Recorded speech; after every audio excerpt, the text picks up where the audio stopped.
A new entity called Precise will be bringing biomedical research to a new level as Singapore forges ahead with its second phase of the National Precision Medicine Program. Over the next 4 years, more research will be done to better understand the genetic makeup of Singaporeans and those with specific diseases. This will translate into pilot implementation of precision medicine in clinical practice to improve patient outcomes.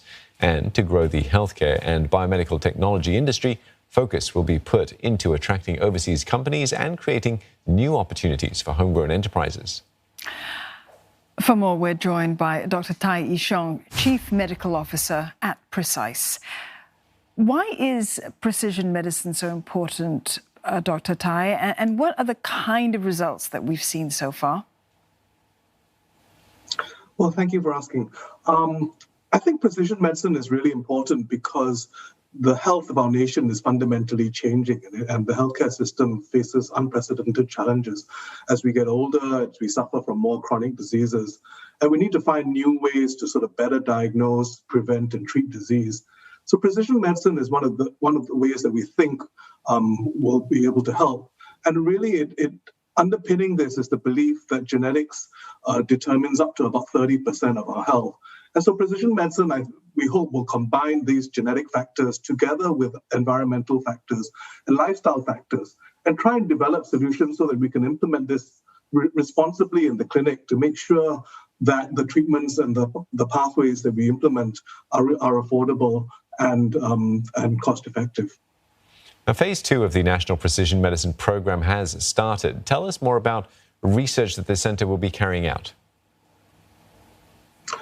Well, in the next 4 to 5 years, we'll be doing 2 major things.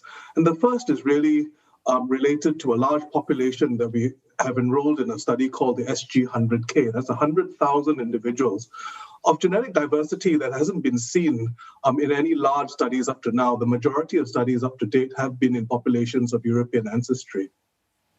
So this large study, this large population will be followed up over time, and we will make measurements, genetic measurements, but also measurements around their lifestyle and other health factors to try and identify new ways to understand and treat disease.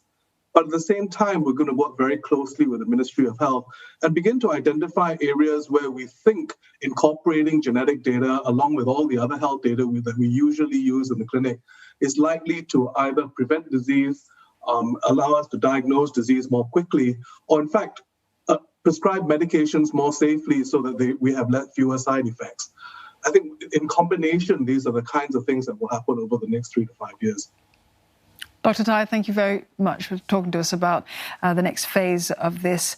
We've been speaking there to Dr. Tai E Shyong, Chief Medical Officer at Precise.